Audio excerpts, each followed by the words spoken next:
Socal Supermoto this morning. It's super bright and early in the morning for me right now. I'm heading from LA to Riverside, California. I do Socal Supermoto several times a year. I really like going to them because for a track school, it's pretty affordable. It's about $240 a day. It's a lot cheaper than owning a Supermoto bike because you could just, it's practically like renting one from them because that includes the bike. So the bikes they use at Socal Supermoto are Suzuki DRZ 400. They're single-cylinder thumpers. You know, they're not fast bikes, but you know, when you're on a go-kart track, it's not about being on the fast bike. It's about being able to be a smart rider, or in some cases, a smart racer. So they use a go-kart track at Adams Sport Park, and you know, you might think of it as like, oh, it's just, you can't, you know, it's just a go-kart track. Like seriously, what could you do? Well, actually, there's some actual pro people like Max Biaggi, MotoGP champion, that trains there every now and then. It's really crazy. Anyways, I'm probably like the slowest person usually at the track.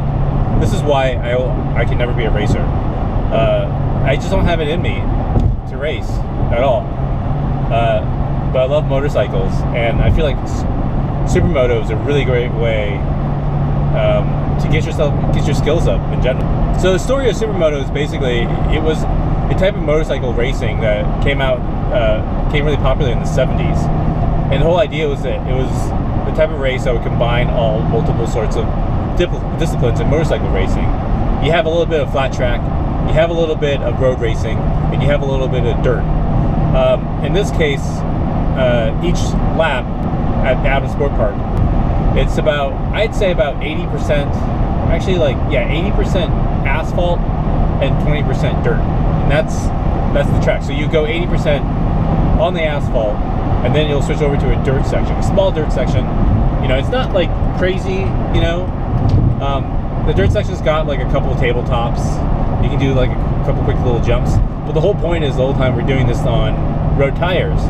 Now, the reason why I really suggest Supermoto for a lot of people, for all types of people who are riding any kind of like two-wheeled thing, like this goes anywhere from like your sport bike to cruisers to scooters or whatnot, even dirt bike people, I guess.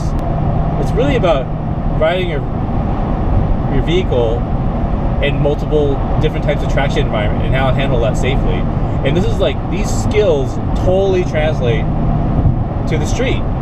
I got into this because like just over 3 years ago, my wife and I had like crashed on our scooter on Mulholland, and you know, it was totally stupid. I had to hit a gravel patch, and I didn't even grab the front brake. I just tapped lightly on the front brake, and all of a sudden the bike just, and you know, we're probably going about maybe 18 to 25 miles per hour, and next thing you know, we're just sliding across the ground, and we're stupid, wasn't wearing gear or anything like that, and you know, we got hurt. We got like really like rashed up and everything, and ever since then, like I've been kind of like in this, I've been stuck, you know, like I've been taking turns super carefully. But you know, the truth of the matter was, like, I didn't know what to do in a low traction environment, and that's what put me on the ground. So, you know, the best way to do it in practice is like, I don't want to practice on the street where it's dangerous and everything. Some of the gear that I wear for Supermoto is basically, it's interesting. It's kind of a mix. Today I'm wearing a two-piece Speedy leather suit. It's the Speedy RT suit with the Speedy road racing pants. I'm wearing the CE Level 2 back armor, and I'm also wearing a Liat neck brace. And then for boots, I'm actually wearing these motocross boots by O'Neill. Dainese racing gloves. I think I talked about it in the other video. And I wear a motocross helmet and goggles. Oh, also, do not forget to bring earplugs. Earplugs are super useful.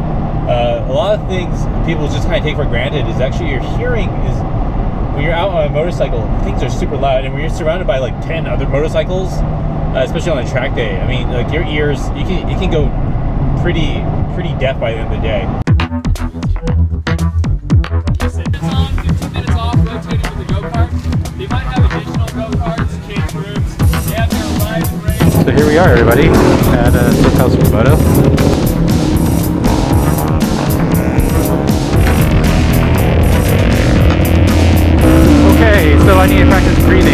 guys, and the excluder in general. So I'm definitely not the fastest guy on the track. In fact, I'm kind of the opposite. I'm the slowest dude.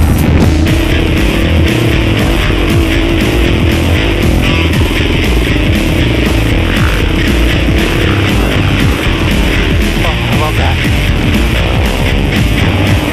Oh, come on, guys.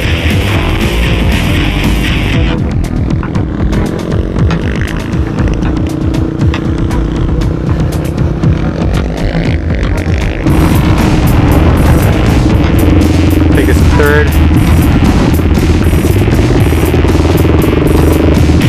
Come on, guys, don't come on this side of me. That's me. Have to go on the outside. Gotta breathe, guys. Gotta breathe. Should have traded earlier with the brake and throttle.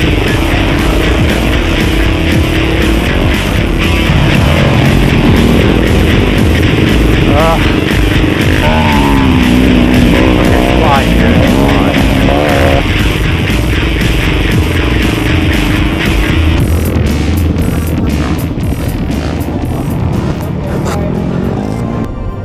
Oh. So that was another wonderful day of Socal Supermoto here at Adams Sport Park. I am driving back right now, and I am completely exhausted. Usually by tomorrow my legs are just like jello. It's actually hard to sit down, but it's a good day. You know, it's funny, I think the last time I went to Socal Supermoto was back in November, and just the amount of that time, right now it's February. Right now, it's just, you know, from then until now, I've seriously forgotten everything. But, you know, that's why I go back. Not the fastest guy out there, but it's a lot of fun, and recommend it for anyone who wants to get better and become a better motorcyclist. Thanks for watching, guys.